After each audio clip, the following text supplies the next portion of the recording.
What's the worst RPG session you've ever played in? Maybe you had an overbearing dungeon master, or a player who ruined the experience for everyone at the table.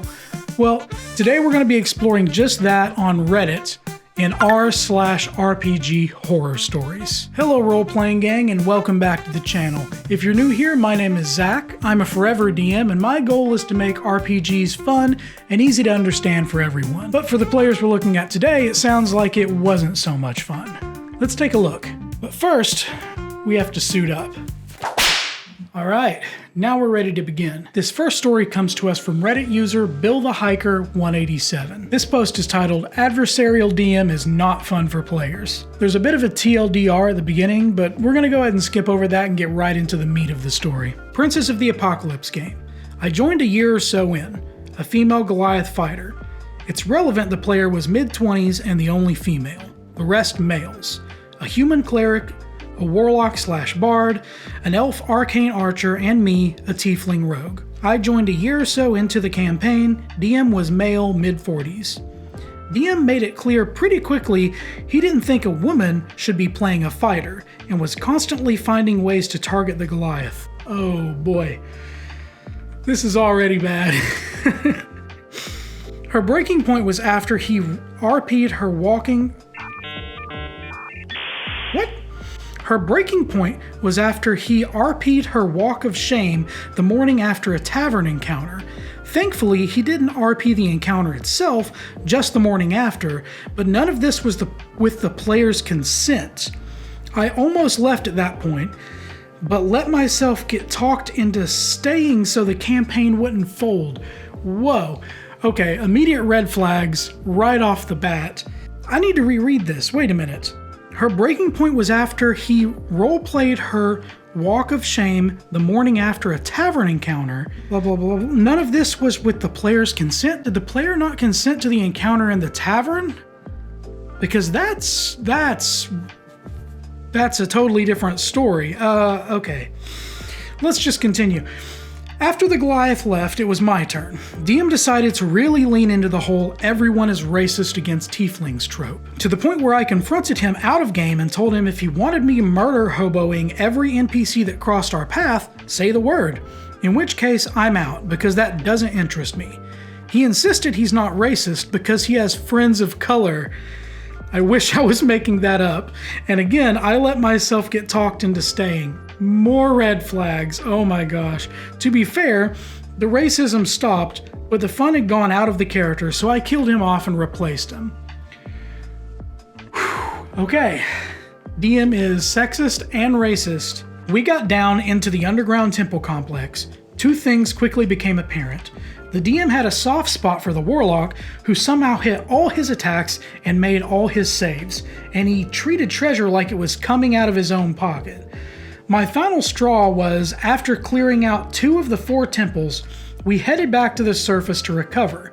There was a small army gathered for no discernible purpose, who agreed to heal and resupply us, for a 300% markup on standard gear prices, because inflation. It was so petty and so ridiculous, I roleplayed my character telling the others that he had not seen one single reason in the last however long it had been to care about the people of the Desserin Valley, and he was done bleeding for them. Then he rode off. I eventually heard that the campaign just faded out after that. Wow. Okay, so let me recap this a bit. First, we have the only female character in the group, plays a Goliath fighter. DM's like, well, women shouldn't be fighters, which... What? And then puts her in a situation where she has to do a walk of shame out of a tavern after having some encounter with the player, and it sounds like this was not, like she did not consent to this, or at the very least she didn't consent to the walk of shame. The way it's written doesn't exactly, like, explicitly describe that. And then we get to the point where he's being racist to this player and says, oh, don't worry, I'm friends with... I have friends of color, which is just, I think that's like the go-to I'm not racist thing to say, isn't it? Like, oof, okay. And then following that, so we've got sexist, racist. Then he starts giving special treatment to another one of the players. And that's when the whole thing kind of just fell apart. My goodness. I mean, are tieflings colorblind? Because it seems like you've got some kind of a red-green colorblind thing going on if you can't see all of these red flags. This is insane.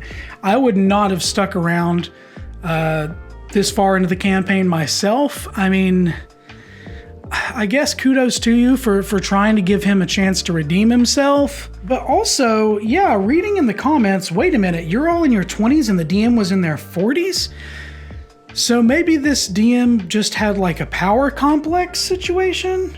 Okay, I was mid-50s, probably the oldest at the table. Female player was probably the youngest, everyone else was in between.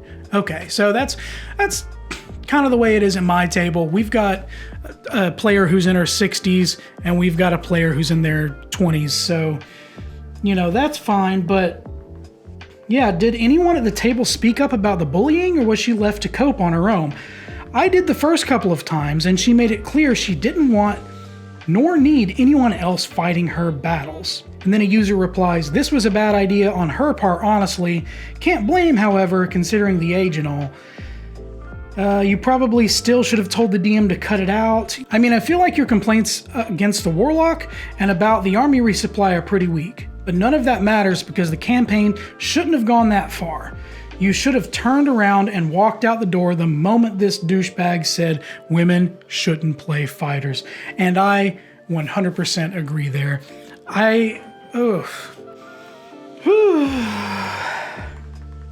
Wow. If you have a DM at your table and they're telling you that a certain sex or a certain race shouldn't be allowed to play a certain way, you probably need to reconsider and just find a new table to play at. As for this DM, I hope he's enjoying solo RPGs. This post is from Reddit user 6000 Pizzas.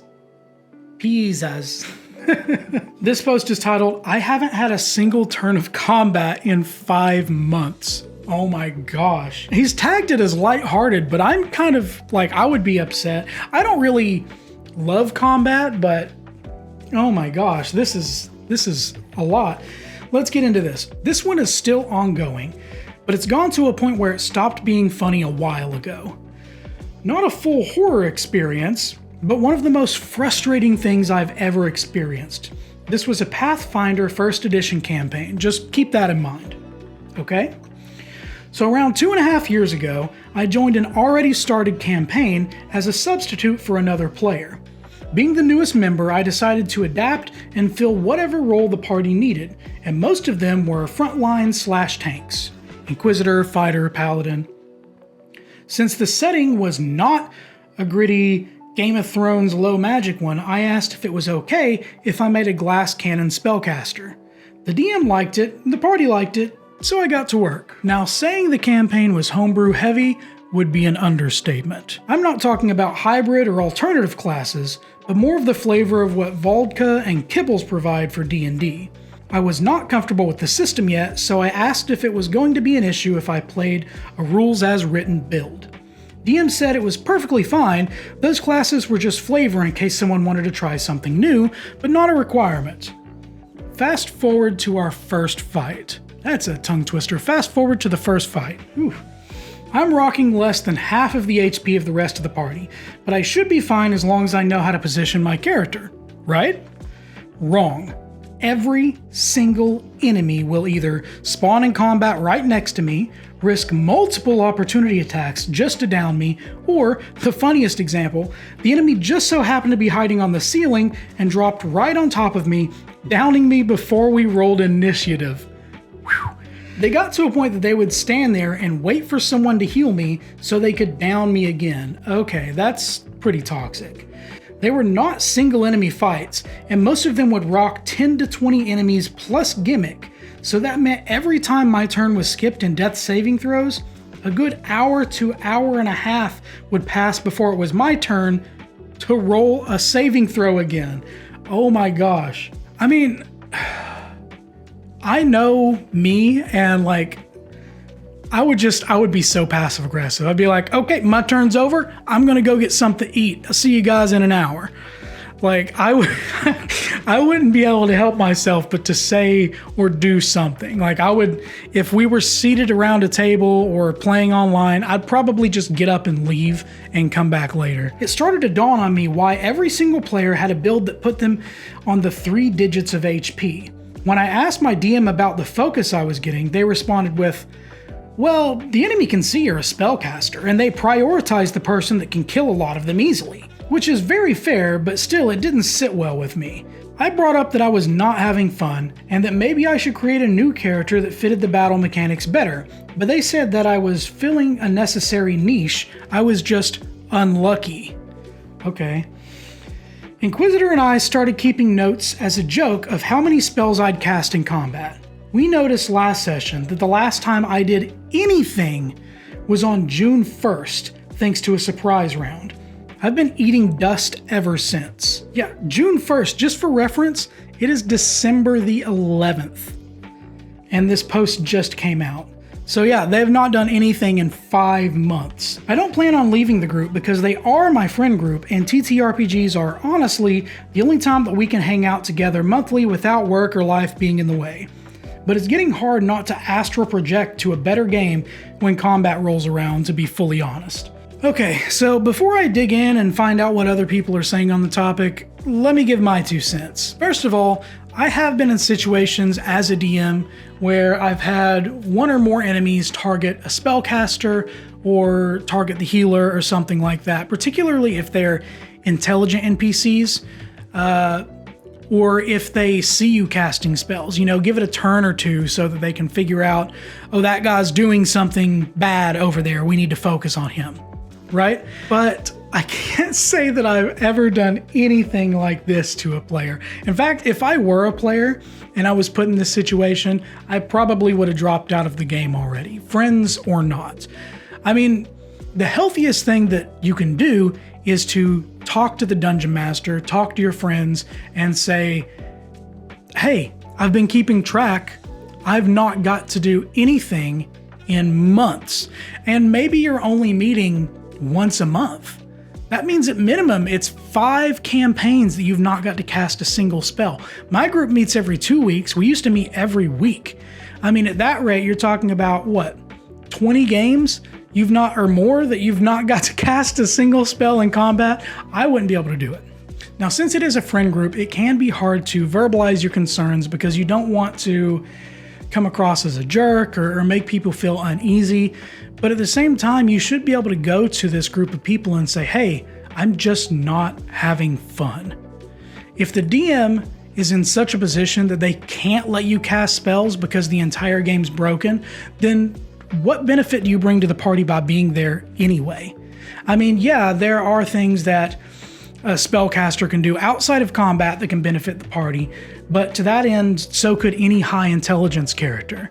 So, I don't know, I would discuss it with your dungeon master. Let's see what the people of Reddit have to say. At a certain point, the DM needs to acknowledge that while, yes, the enemies can see that you're a spellcaster and it makes sense for them to target you, that approach being taken in every single fight means you aren't having fun in combat. Okay, yeah, same thing I said.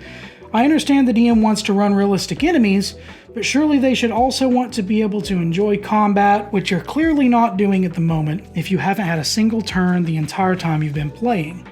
It honestly sounds very disrespectful towards you and your time.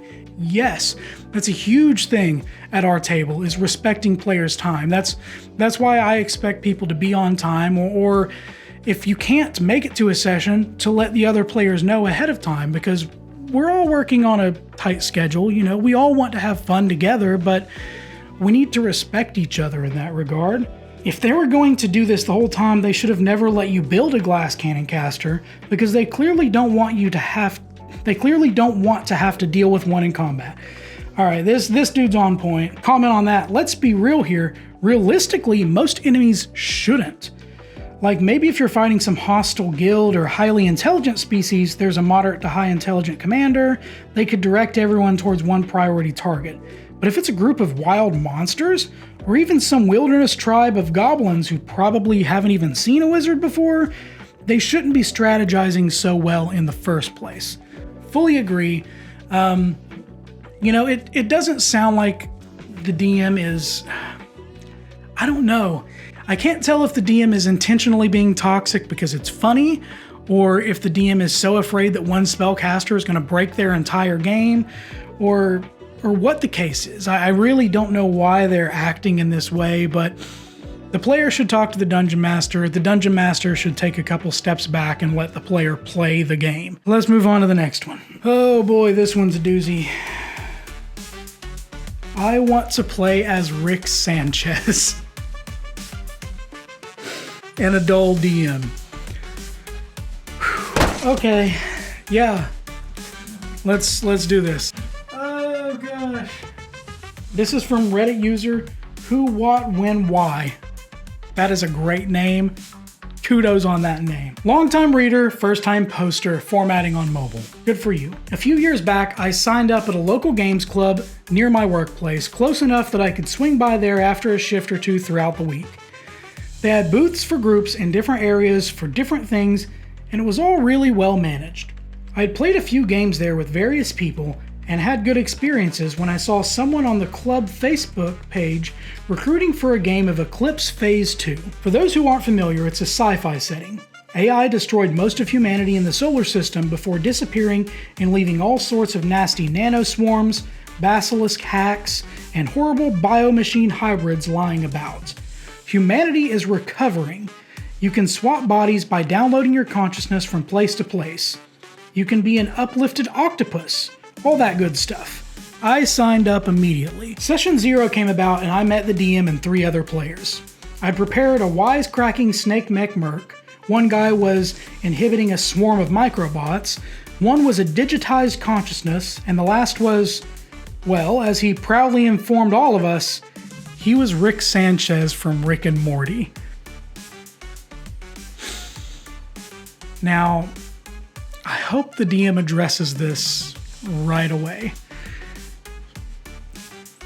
I have so many things to say. Let's just keep reading. Problem is, it's hard to replicate Rick Sanchez at level 1. Yeah, I bet it is. That and the character is notoriously antisocial and a danger to friend and folk alike. Unfortunately, the DM shut down his efforts to wheedle for increased stats so he could have mastery over all the skills Rick would have, and we managed to work around his character's affections for the first 2 sessions. He played edgy and arrogant and almost started a fight or 3, but we handled it. But while we were busy handling it, I began to realize there were issues with the DM too. Every enemy hacker had a skill of 120 out of 100. We could never counteract or trace them because they possessed a mastery outside of human comprehension. They were using this mastery to make the station's coffee dispensers swear at people. We emailed ourselves from our remote backwater asteroids to Luna. It's faster than flying there, okay? But they conveniently had exact replicas of our modded up bodies and gear ready to go. My character had a penchant for switching between various forms, hence his heavily customized mechanical snake body. Consider my surprise when strangers I'd never met before had an identical frame lying about for whoever happened to come along next. Every single fight was against one opponent. I'd make efforts to cover our rear, check the flanks, position myself, provide covering fire. I wanted to be ambushed, but it never happened. In the final session, we got shot at by the different guns. I was thrilled. I thought there'd be a minimum of 2 opponents. I was wrong. It was 1 robot with 3 arms. Session 3 was the breaking point. We'd blown up a body horror monster factory and its mad scientist crew the session before, and were prepping for the trip to Luna, but Rick Sanchez was nowhere to be found. The player smirked and said we'd have to go find him, and the DM wouldn't let us progress until we'd done so, so we pinged his location, his cabin, and went to collect him. Upon opening the door, the player grinned. You find me curled up in my cot, horrifically drunk and crying inconsolably. My father was one of the scientists we invented. Still crying, I roll over to face you.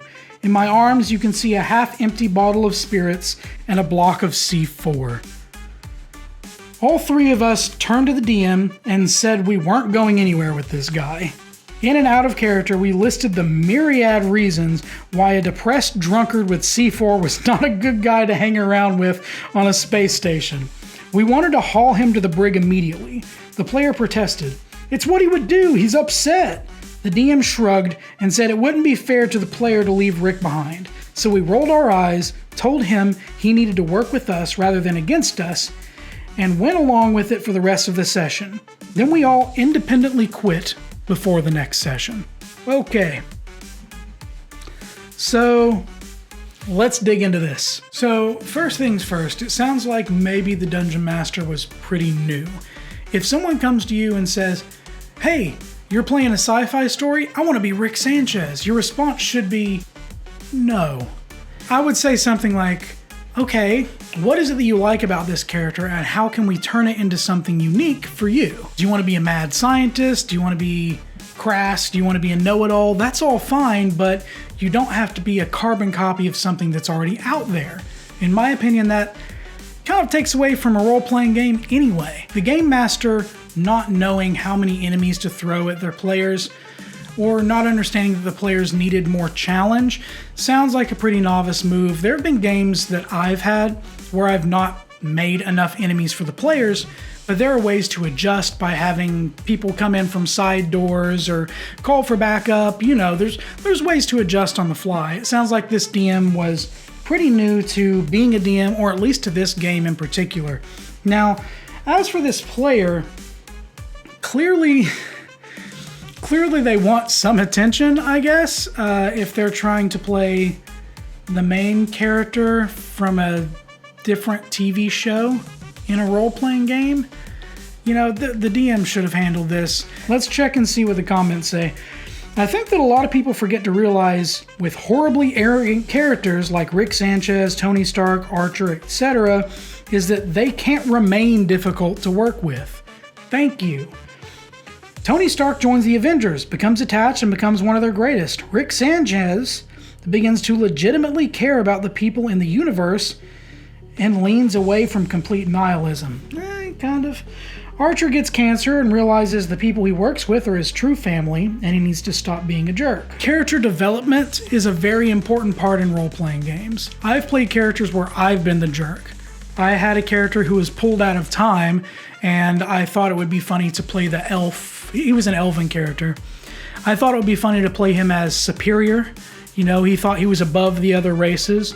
But 2 or 3 games in, I had to stop. I could tell that it was upsetting some of the other players at the table. If other people don't find it funny, just stop. Pretty easy. It's what he would do, yes. And putting you in the brig is what our characters would do. Absolutely. That's another thing too. A DM who won't let characters act out their own free will probably doesn't really know what they're doing to begin with. If everyone says, we want to leave him here and go on our own, he should be like, all right, let the player figure out what the problem is. And, you know, he's Rick Sanchez. It's a character development moment to eat crow and apologize for being a piece of crap, you know? DM was the issue, player was the issue. Kind of funny, though, that you hear sci-fi and the first thing you think is, I want to be Rick Sanchez. That's like openly admitting, I would like to cause problems. I mean, there's so many different sci-fi characters you could have chose from, and you choose Rick Sanchez. Like, clearly you want to be edgy and cause problems and be the center of attention. I know that his character can be compelling in their cynicism, but the one thing that the actual Rick Sanchez has is knowledge, and this player clearly doesn't. Now, if you want to become as famous as Rick Sanchez, check out this video I made on how to add reputations to your D&D world. Thanks for watching.